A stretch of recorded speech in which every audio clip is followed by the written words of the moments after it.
Sapiens, bueno, es el apellido de nuestra especie, el Homo sapiens, y me dice algo muy importante y lo tengo en la bio, en la cuenta en Twitter. Me presento como un Homo cada vez menos sapiens. Creo que estamos en un proceso permanente de aprendizaje, en un proceso permanente de adquirir nuevos saberes y con un enorme desafío que tiene que ver con esos dos temas que planteaste ahora, el ordenamiento del territorio y el riesgo,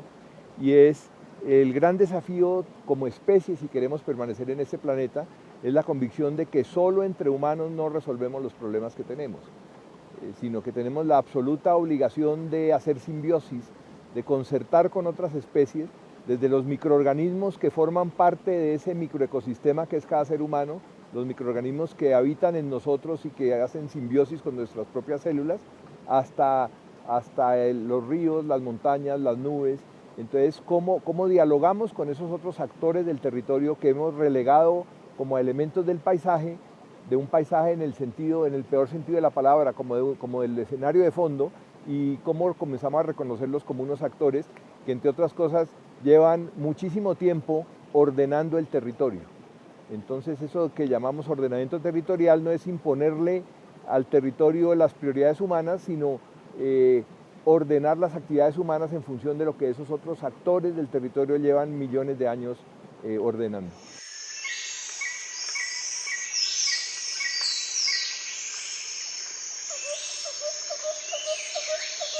Fíjate que ese concepto de enemigos naturales, que pensamos entonces en el tiburón es un enemigo natural, el hipopótamo es un enemigo natural, realmente cuando uno comienza a entender cómo funcionan los ecosistemas se da cuenta de que esos, entre comillas, enemigos naturales son realmente controles ecosistémicos que controlan no solamente el número de individuos de una especie, sino también los comportamientos de esa especie.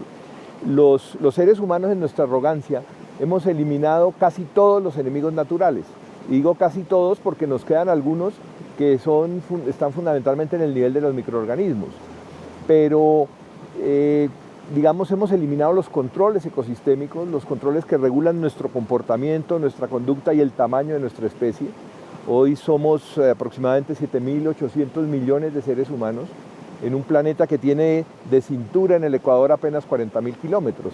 que es la distancia que recorre un taxista en pocos meses en una ciudad como Bogotá.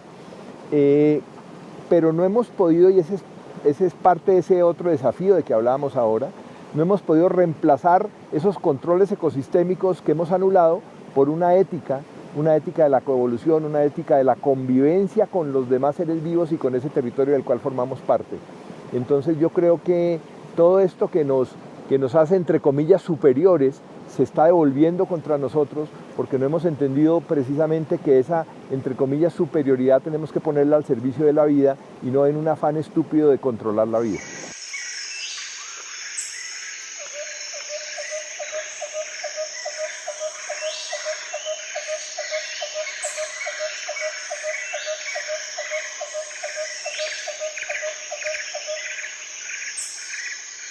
Pues mira, en cualquier metro cuadrado de este paisaje dentro del cual estamos inmersos, de este paisaje que somos nosotros en este momento, porque nos estamos compenetrando mutuamente, hay más biodiversidad de microorganismos que posiblemente en una selva muy grande. Y entonces comienza uno a pensar cómo es posible que alguien crea que se puede reemplazar una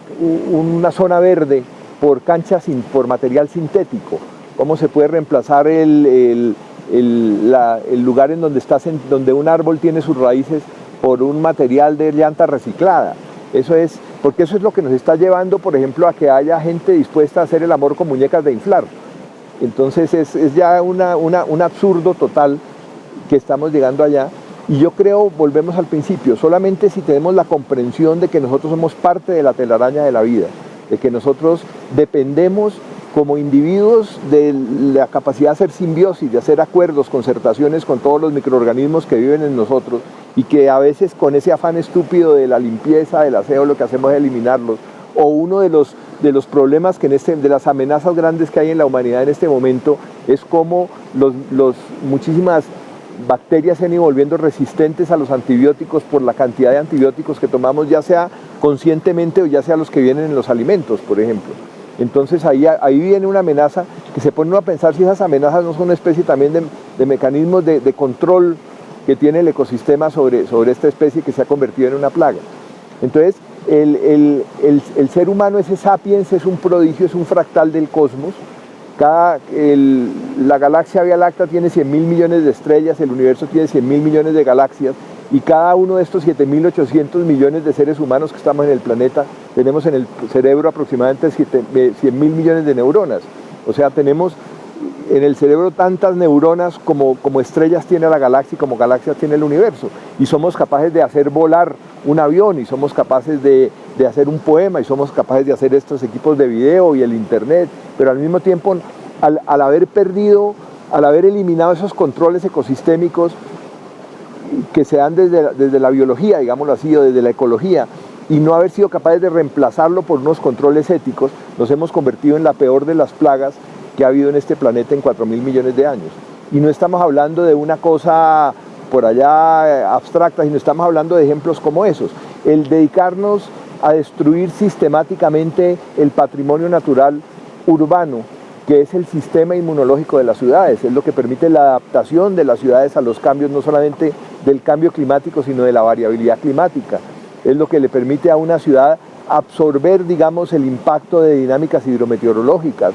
inclusive de los mismos rayos ultravioleta. Ahora que se habla de que hable el alcalde de que hay que tumbar árboles porque lo que se necesita es sol que tibie la piel, resulta que el cáncer de piel en ciudades tan altas como Bogotá, por ejemplo, cada vez es mayor. Cada vez la sombra, ese recurso, es más importante. Cada vez tiene más sentido práctico y cotidiano eso de que al que a buen árbol se arrima, buena sombra lo cobija. Eso cada vez es más indispensable. Entonces hay que entender, hay que bajarse de ese pedestal absurdo que nos ha convertido a los seres humanos en la peor de las plagas.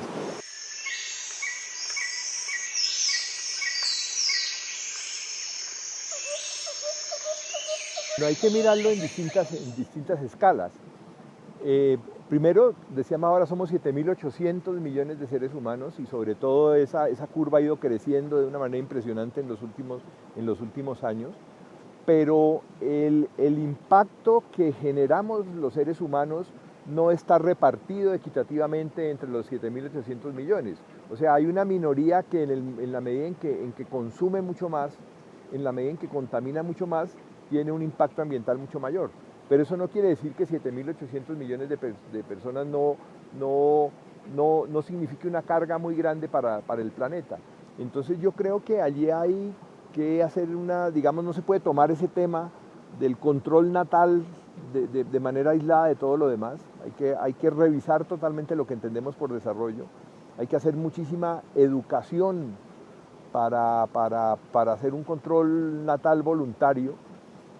para que ese beneficio que es la prolongación de la vida humana no se convierta en una amenaza más. Y fíjate tú que de todas maneras hay una conciencia en las generaciones jóvenes, en los adolescentes de hoy, inclusive en parejas jóvenes, sobre la gravedad de la situación del mundo y una cierta reticencia a traer más hijos al mundo. Pero eso también es un problema porque la sociedad colombiana y hay sociedades del mundo que se están envejeciendo de manera muy grande. En Colombia, una de esas ventajas que tenemos es que todavía, a pesar de que es una sociedad en promedio que tiene mucho más edad que antes, pero de todas maneras hay un porcentaje muy grande de población joven en Colombia, y eso es una riqueza enorme, como hay un porcentaje muy grande todavía de población campesina, que esa es otra riqueza enorme. Entonces, ¿cómo lograr conservarla, cómo lograr mantenerla, cómo lograr tener más hijos, pero no para condenarlos al apocalipsis, sino precisamente para que sean los nuevos seres, el nuevo sapiens que sea capaz de transformar esta condición de plaga? Por supuesto, entonces no hay una respuesta fácil. Ya en el caso particular de Bogotá, sí hay, y voy a citar una cosa que aunque desde hace varios años sigue siendo totalmente vigente, lo que se llamó la Mesa de Planificación Regional Bogotá-Cundinamarca, en donde participaron 2.700 y pico de personas de todos los municipios de Bogotá y de la Sabana Centro, participado en universidades, participado en organismos internacionales, y la conclusión es que necesariamente el desarrollo no puede seguir creciendo como está haciéndolo ahora, que no puede ser una costra que hoy tiene más de 40.000 hectáreas y que va avanzando metastásicamente sobre el territorio, sino que necesariamente tiene que haber una redistribución no solamente de población, sino de oportunidades. Y esas oportunidades no son solamente, la redistribución no es solamente entre Bogotá y los municipios circundantes, sino que también es entre las distintas ciudades del país. Cada vez la distancia entre Bogotá y grandes ciudades como Medellín, como Barranquilla, como Bucaramanga y en consecuencia con ciudades más pequeñas como Popayán, Manizales, es una brecha mucho más grande, porque Bogotá sigue concentrando como una especie de agujero negro, sigue concentrando población, sigue concentrando oportunidades, sigue concentrando salud, sigue concentrando muchísimas de esos factores de los cuales depende la calidad de la vida. Entonces, en un artículo que escribí yo que se llama Los desafíos del distrito capital de un país dispuesto a hacer la paz con la naturaleza y entre los seres humanos, el principal desafío de ese distrito capital es precisamente propiciar oportunidades en otras regiones para que la única posibilidad que tiene, sobre todo la gente del campo, y esto no solamente es válido para Bogotá, sino para las demás ciudades, la única posibilidad de la gente del campo y particularmente de la gente joven del campo no sea venir a las ciudades a colgarse de las laderas inestables, a meterse a las orillas de los ríos o a hacer maromas en los semáforos. Entonces, eso que llamamos la resiliencia o la sostenibilidad de las ciudades no se hace de los muros de la ciudad para adentro, sino en establecer simbiosis, relaciones de reciprocidad, de equidad, de solidaridad con el campo.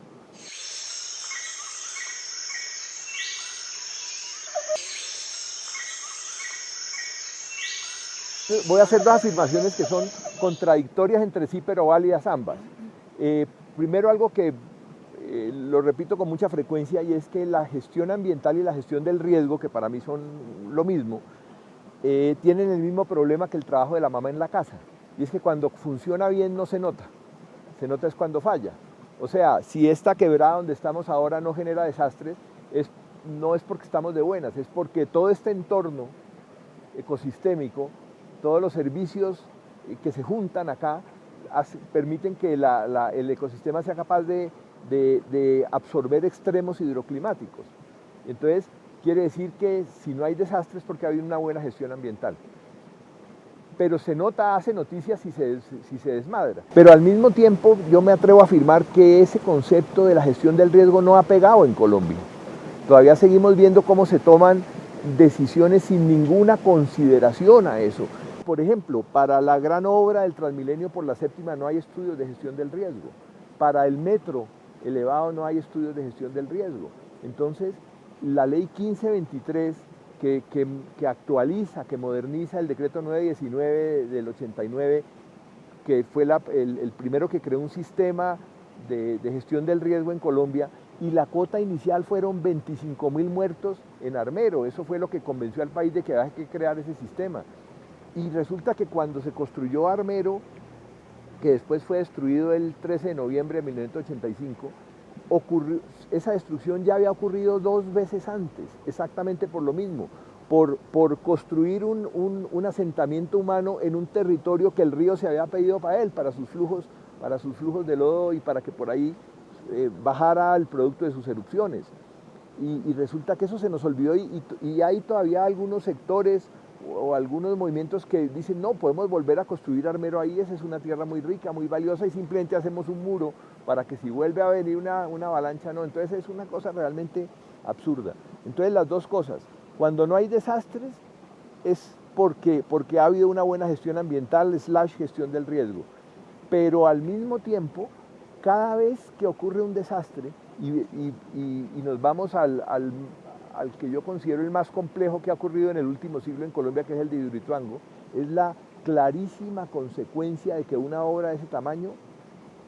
careció de una elemental gestión del riesgo.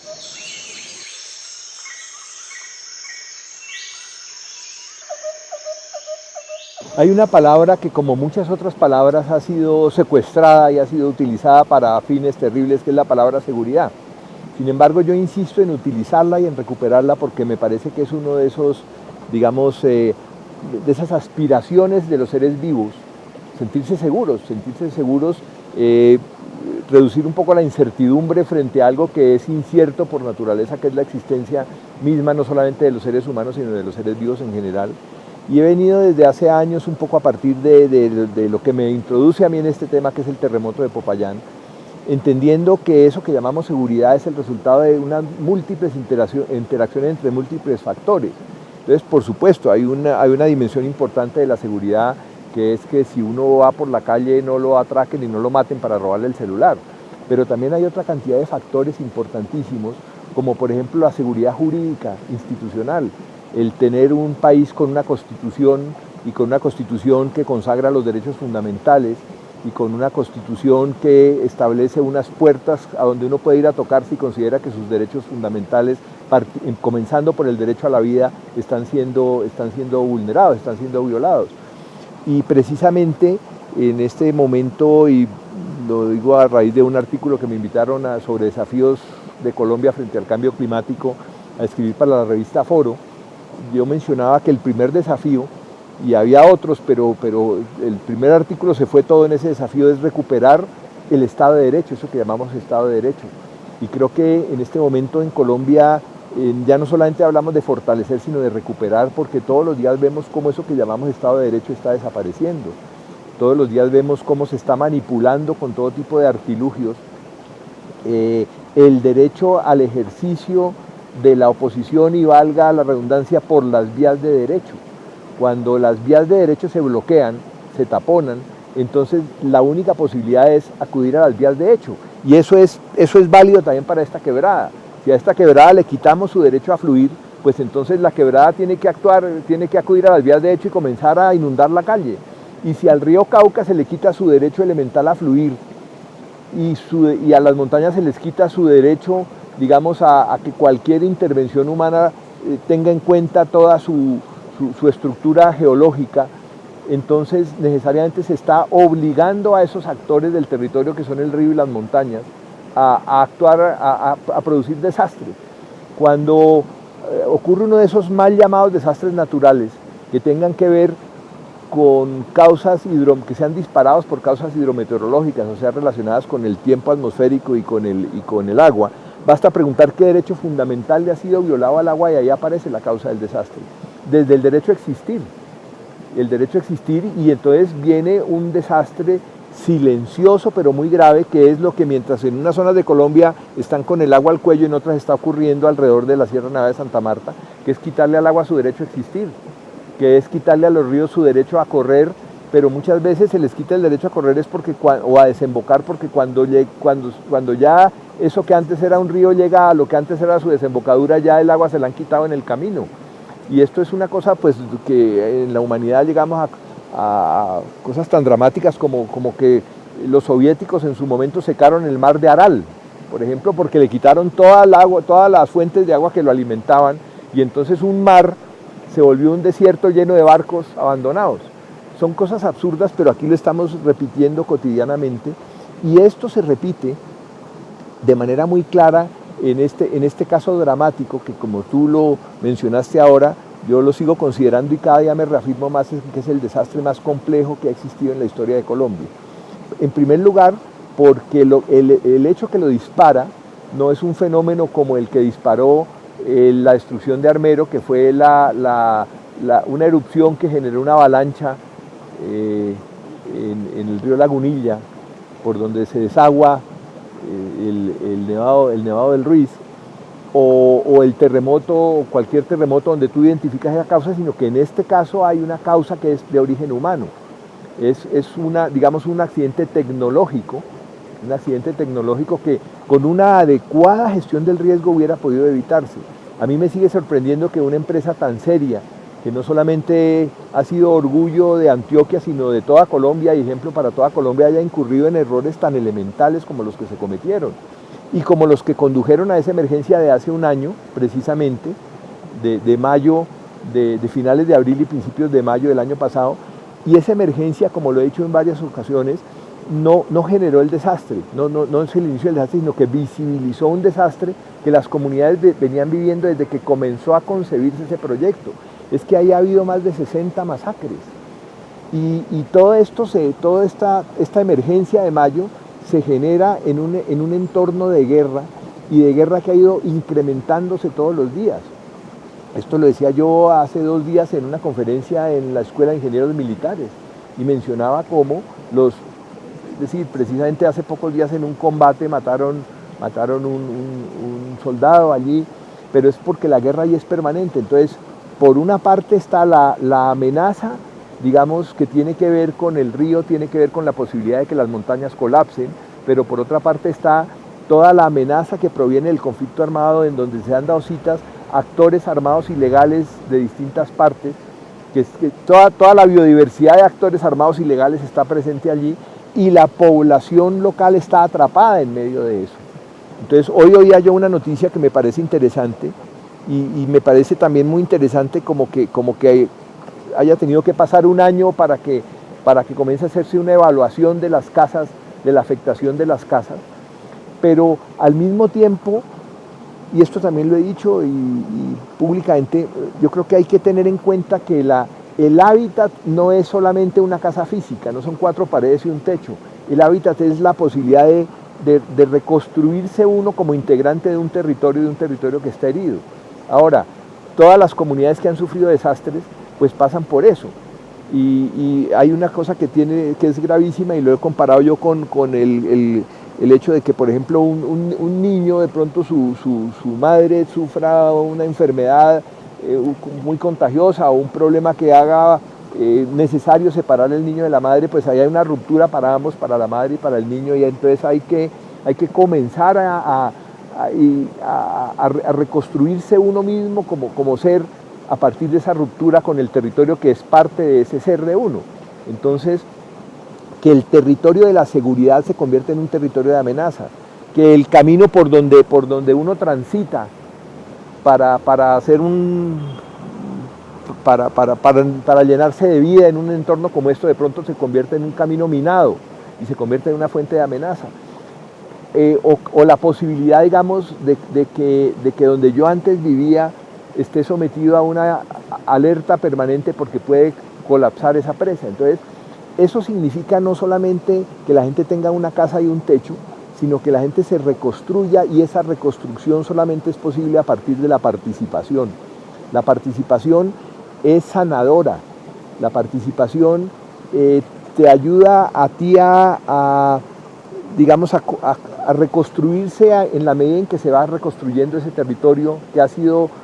destruido, violentado, herido, y del cual tú eres parte. Es un poco lo que pasa en la alquimia, y esto lo aprendí yo,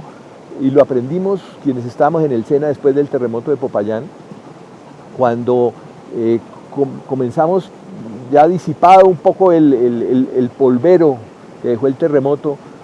comenzamos a ver cómo la gente comenzaba a construir la casa que había perdido con sus propias manos. Y entonces en el SENA dijimos, bueno, vamos a apoyarles a que hagan eso, pero entonces vamos a aprender qué significa eso que después supimos que se llamaba sismorresistencia, y cómo que construyan la casa con sus propias manos, pero que la hagan sismorresistente. Y entonces, bueno, vino un asesor que después asesinaron en Chechenia, un gringo que nos enseñó muchísimo, pero aquí hago un paréntesis para resaltar esto. Nos enseñó con su bajísimo perfil. Estuvo con nosotros varios meses, y cuando se fue comenzamos a ver, oiga, mire todo lo que aprendimos. Y de lo que yo más destaco y de las lecciones más importantes ha sido como ese perfil del que viene de afuera, ese bajo perfil del que viene de afuera, y que lo que hace es fortalecer la araña, que no llega a reconstruir la telaraña rota, sino a fortalecer la araña, inclusive la araña herida, para que la araña pueda reconstruir su propia telaraña. Pero bueno, cuando arrancamos pensamos que nuestra función era ayudarle a la gente a construir casas. Y hubo un día en que se hizo un programa que no era para personas que habían perdido su casa, sino personas que antes del terremoto habían presentado solicitudes de vivienda al Instituto de Crédito Territorial. Y este fue un programa propiciado desde la presidencia y la esposa del presidente Belisario Betancur, que, digamos, su visión de mundo y de país fue muy importante para que todo esto pudiera ser posible. Y resulta que hubo un sorteo para ver qué familias de esas que han presentado solicitudes de vivienda iban a participar. Y llamaron a una señora. La señora pasó adelante con 3 niñitos agarrados de la falda de la mamá, ella una señora muy humilde, muy tímida, recibió su papel, Y cuando terminó la reunión, vino donde mí y me dijo, mire, es que yo salí favorecido. Yo le dije, bueno, señora, felicitaciones. Me dijo, no, es que yo no puedo participar en eso. ¿Y por qué no puede? Entonces me dijo, porque yo nunca, yo solamente sé lavar ropa, yo veo por estos niños, yo soy sola, o sea, tengo estos 3 niños, veo por ellos, y yo lavo ropa y yo solo sé lavar ropa. O sea, nunca he pegado un ladrillo, mucho menos voy a poder construir una casa. Yo le dije, pero no se va a retirar, ensaya, a ver. ¿Usted cree que pueda? Yo le dije, yo soy nuevo también, no sé, pero ensaye. Pasaron 9 meses, además muy lindo el periodo que pasó, y a los 9 meses hizo un sorteo ya para ver qué familia iba a quedar en cada casa, porque hasta el momento las familias construían, pero no sabían qué se iba a hacer exactamente su casa. Y cuando llamaron a esta señora, ella iba con el mismo vestido que era el de ir a reuniones, y los 3 niños iban acompañándola, pero cada uno de esos niños era 9 meses mayor, y eran 4 seres humanos absolutamente transformados, absolutamente distintos. La señora caminaba distinto, miraba distinto, se peinaba distinto. Los niños les quedaba 9 meses más apretada la ropa, pero eran también 3 seres distintos en su manera de caminar, de mirar a su mamá, de acompañar a la mamá. Ya no iban agarrados de la falda de ella con mucho miedo, sino la estaban acompañando realmente. Y fue como una epifanía, porque nos dimos cuenta en ese momento de que lo que nosotros pensábamos que era el objeto final de ese proceso, que era una casa, era un subproducto útil, sin el cual, por supuesto, el proceso habría sido un fracaso. O sea, si a los 9 meses no había casa, si a los 9 meses solamente había un plano, o solamente había un 10% de la casa, habíamos fracasado. Pero aquí había una casa, pero la gran obra, para hablar en términos de alquimia, no era la casa física, sino la gran obra era la transformación de esos seres humanos que a medida que iban levantando los muros con sus propias manos, excavando para la viga de cimentación y después levantando los muros y después poniendo las ventanas y después poniendo el techo, se iban transformando internamente y cuando la casa estaba terminada, estos seres eran totalmente distintos. Y eso lo he vivido en otras oportunidades, en estos posgrados que he tenido yo en terremotos y en desastres. Cuando en Tierra Adentro, por ejemplo, hay un video muy lindo de un productor de Popán que se llama Gabriel Guevara, en donde aparecen, por ejemplo, las manos de la indígena desgranando una mazorca, y después aparecen las mismas manos tejiendo una mochila, y después aparecen las mismas manos martillando una varilla para enderezarla, para hacer los castillos con que se va a hacer la estructura sismorresistente de la casa. Pero ahí hay una cosa muy linda, y es que la indígena tiene un bebé acá en la espalda, y cuando echa el martillo para atrás el bebé tiene que quitarse. Y entonces uno diría, bueno, eso es un crimen desde el punto de vista de la seguridad industrial, pero resulta que es ese bebé desde que nace, desde la espalda de su madre, está ayudando a construir el mundo. Y esto es muy común en las culturas indígenas, es muy común en muchas culturas afro, es que desde la infancia misma los niños están ayudando a construir el mundo, es decir, no son espectadores solamente de lo que hacen los grandes, sino que son unos actores de lo que hacen los grandes, y yo creo que eso es una de las estrategias que les ha permitido a estas culturas sobrevivir durante siglos a todas las amenazas a las que han estado sometidas. Entonces, ¿por qué vamos a esto y por qué lo conectamos con el tema de Hidroituango? Hoy veía yo la noticia y ya lo comenté, de que se está comenzando a estudiar las casas y el estado en que quedaron y cómo se va a ayudar a la gente o dónde se van a construir otras, pero hay que entender que la casa física es un subproducto, necesario pero un subproducto, pero lo que hay que hacer es fortalecer la capacidad de las comunidades y de las organizaciones para poder realmente ser parte integral de las decisiones, para poder entrar en las discusiones, y no quiere decir que siempre lo que la comunidad decide es lo que se va a hacer, pero a través del diálogo de saberes la misma comunidad va a entender, en este caso tienen razón estos otros, pero los otros van a decir también, en este caso la comunidad tiene razones. Construir saberes en un diálogo permanente con el río, con la montaña, con el territorio, porque se trata de reconstruir un mundo que se ha perdido.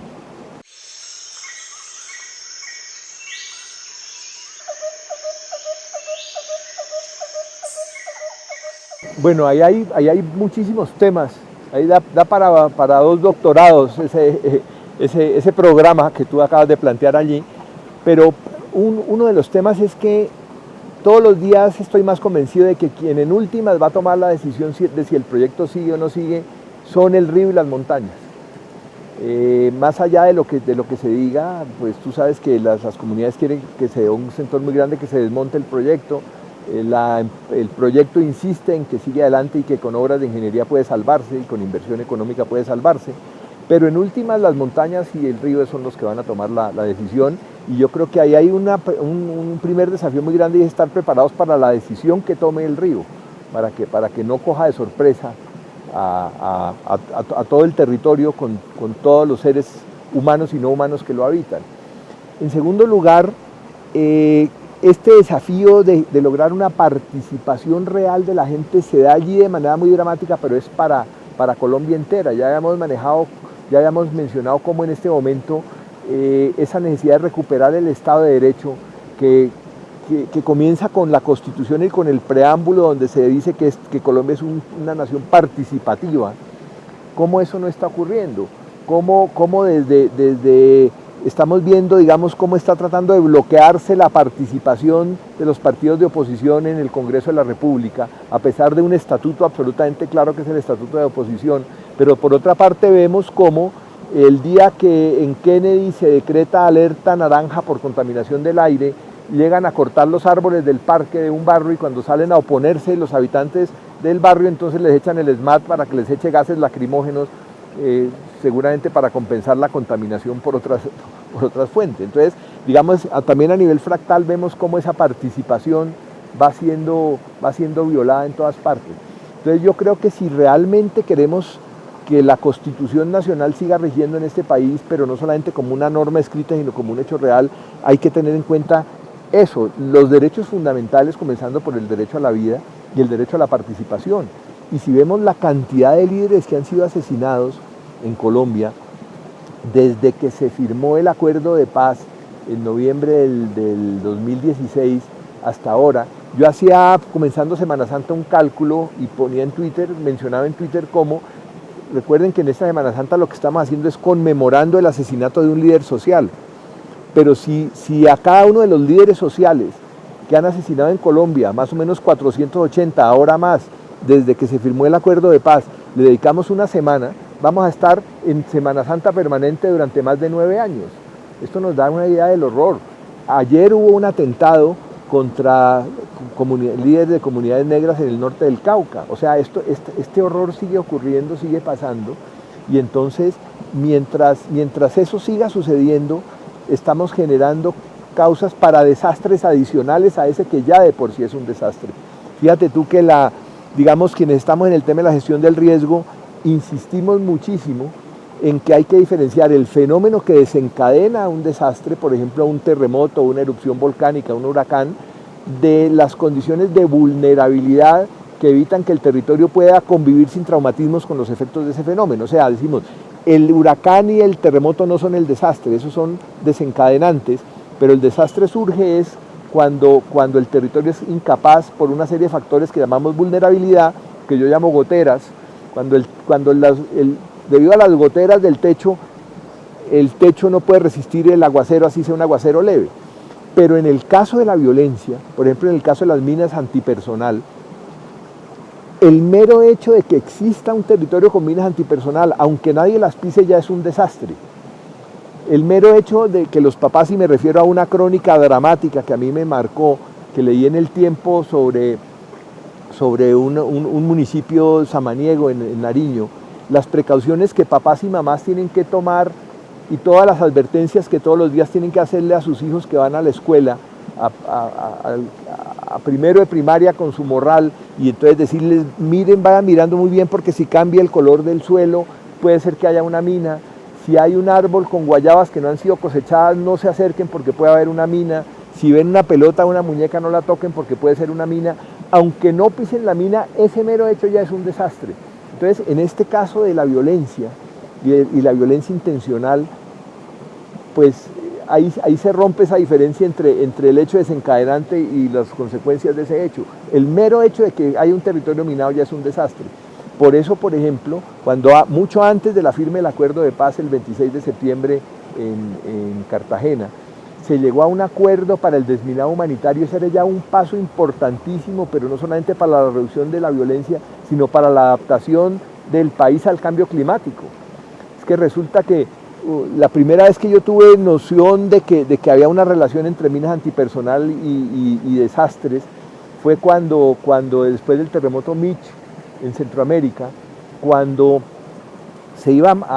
digamos, llegaban los organismos de socorro a ayudar a comunidades que habían sido afectadas por el terremoto, no podían entrar porque el territorio estaba minado. Y en ese lenguaje un poco, digamos, extraño de las minas antipersonal, se habla de territorios libres y territorios contaminados. Y resulta que territorios libres de pronto aparecían contaminados por minas antipersonal. ¿Por qué? Porque los huracanes de alguna manera se las arreglan para mover minas de un sitio a otro sin que estallen. Y aquí en Colombia afortunadamente no llegamos a ese punto, pero sí llegamos, por ejemplo, a incendio forestal, y cuando iban a entrar los bomberos, entonces no podían entrar porque era un territorio con minas antipersonal. Entonces fíjate tú cómo esa relación estrecha y cómo la paz es un prerequisito para que podamos realmente ir reduciendo la posibilidad de que haya desastres y de que si los hay se pueda atender más. Esto que estamos hablando, esta necesidad imperiosa de que las comunidades de la zona afectada por el proyecto Hidroituango participen realmente, son lecciones que hay que comenzar a aplicarlas, por supuesto, con las características particulares de cada territorio y de cada situación, por ejemplo, al drama de la deforestación en Chiribiquete, en el Guaviare en general. Hay unos programas y ahí se ha creado un consejo para combatir la deforestación muy importante, institucional, pero ahí hay que mirar cómo las comunidades campesinas se pueden realmente convertir en parte de esa solución, cómo fortalecer las organizaciones campesinas, las organizaciones étnicas, para que se vuelvan una parte activa, digamos, en evitar la destrucción de su propio hábitat, que es lo que está ocurriendo allá. Es posible o necesario que en muchos casos haya unas operaciones militares muy grandes, pero resulta que las que hubo, por ejemplo, en Los Picachos, o la que hubo ahora recientemente, en donde se capturan 10 campesinos, de los cuales 4 son niños, y se les quitan las vacas y se los llevan presos, pues realmente eso no está apuntando a la solución, sino que la solución tiene que partir, como en todos los casos, de la gente misma. Pensemos en cualquiera de nosotros en el momento en que el hábitat del que somos parte sufra un desastre, y que no queremos en ningún momento que alguien venga desde afuera a decirnos qué es lo que tenemos que hacer. Yo pienso eso porque yo entro en el tema jugando como local en el terremoto de Popayán, y después por eso cuando he tenido que acompañar a otros territorios en crisis, pienso cómo quisiera yo o cómo quería yo que actuaran frente a mi territorio y frente a mí cuando yo estaba jugando de local. Pero esto es una cosa que se está repitiendo en Colombia y parece que las lecciones no las aprendemos.